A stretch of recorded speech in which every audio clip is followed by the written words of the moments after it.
हमारे धर्म ग्रंथों में मृत्यु के देव यमराज से जुड़े दो ऐसे प्रसंग आते हैं जब यमराज को इंसान के हट के आगे मजबूर होना पड़ा था। पहला प्रसंग सावित्री से संबंधित है, जहां यमराज को सावित्री के हट पर मजबूर होकर उसके पति सत्यवान को पुनः जीवित करना पड़ा। जबकि दूसरा प्रसंग एक बालक नचिकेता से संबंधित है, जहां यमराज को एक बालक की जिद के आगे मजबूर होकर उसे मृत्यु से जुड़े गूढ़ रहस्य बताने पड़े। यमराज नचिकेता प्रसंग। इस प्रसंग का वर्णन हिंदू धर्म ग्रंथ कठोपनिषद में मिलता है। इसके अनुसार नचिकेता वाजश्रवस अर्थात उद्दालक ऋषि के पुत्र थे। एक बार उन्होंने विश्वजीत नामक ऐसा यज्ञ किया जिसमें सब कुछ दान कर दिया जाता है। दान के वक्त नचिकेता यह देखकर बेचैन हुआ कि उनके पिता स्वस्थ गायों के बजाय कमज़ोर और बीमार गाय दान कर रहे हैं। नचिकेता धार्मिक प्रवृत्ति का और बुद्धिमान था। वह तुरंत समझ गया कि मोह के कारण ही पिता ऐसा कर रहे हैं। पिता के मोह को दूर करने के लिए नचिकेता ने पिता से सवाल किया कि वे अपने पुत्र को किसे दान देंगे। उद्दालक ऋषि ने इस बार सवाल को टाला, लेकिन नचिकेता ने फिर यही प्रश्न पूछा। बार बार यही पूछने पर ऋषि क्रोधित हो गए और उन्होंने कह दिया, तुझे मृत्यु को दान करूँगा। पिता के वाक्य से नचिकेता को दुख हुआ, लेकिन सत्य की रक्षा के लिए नचिकेता ने मृत्यु को दान करने का संकल्प भी पिता से पूरा करवा लिया। तब नचिकेता यमराज को खोजते हुए यमलोक पहुंच गया। यम के दरवाजे पर पहुंचने पर नचिकेता को पता चला कि यमराज वहां नहीं है। फिर भी उसने हार नहीं मानी और 3 दिन तक वहीं पर बिना खाए पिए बैठा रहा।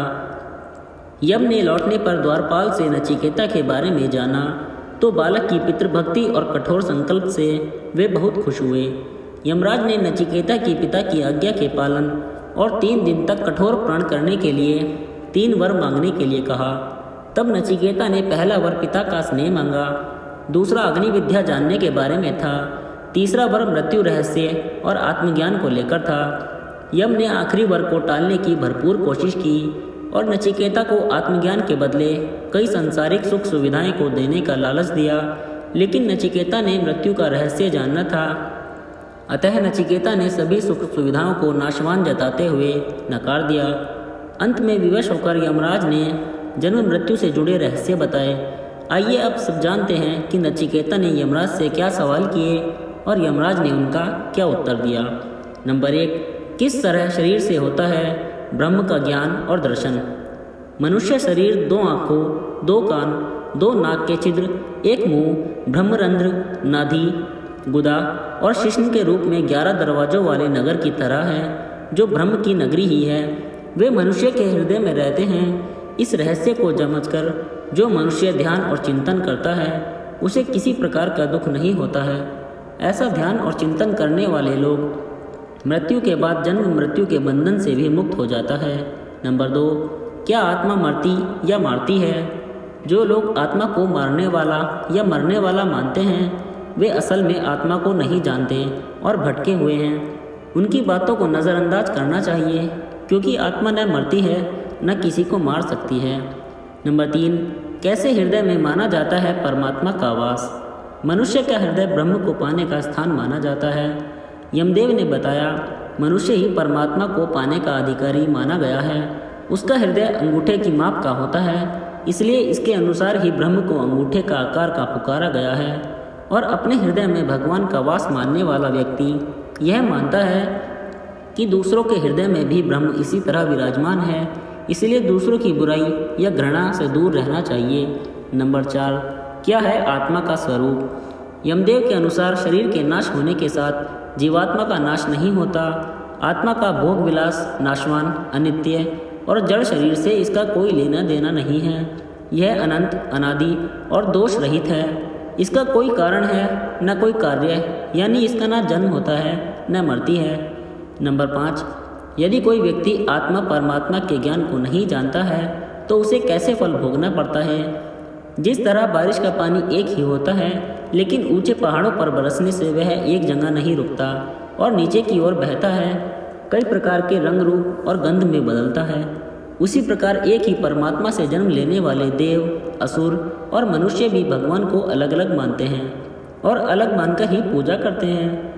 बारिश के जल की तरह ही सुर असुर कई योनियों में भटकते रहते हैं। नंबर 6, कैसा है ब्रह्म का स्वरूप और वे कहाँ और कैसे प्रकट होते हैं? ब्रह्म प्राकृतिक गुणों से एकदम अलग हैं। वे स्वयं प्रकट होने वाले देवता हैं। इनका नाम वसु है। वे ही मेहमान बनकर हमारे घरों में आते हैं। यज्ञ में पवित्र अग्नि और उसमें आहुति देने वाले भी वसु देवता ही होते हैं। इसी तरह सभी मनुष्यों, श्रेष्ठ देवताओं, पितरों, आकाश और सत्य में स्थित होते हैं। जल में मछली हो या शंख, पृथ्वी पर पेड़ पौधे, अंकुर, अनाज, औषधि हो या पर्वतों में नदी, झरने और यज्ञ, फल के तौर पर ब्रह्म ही प्रकट होते हैं। इस प्रकार ब्रह्म प्रत्यक्ष देव हैं।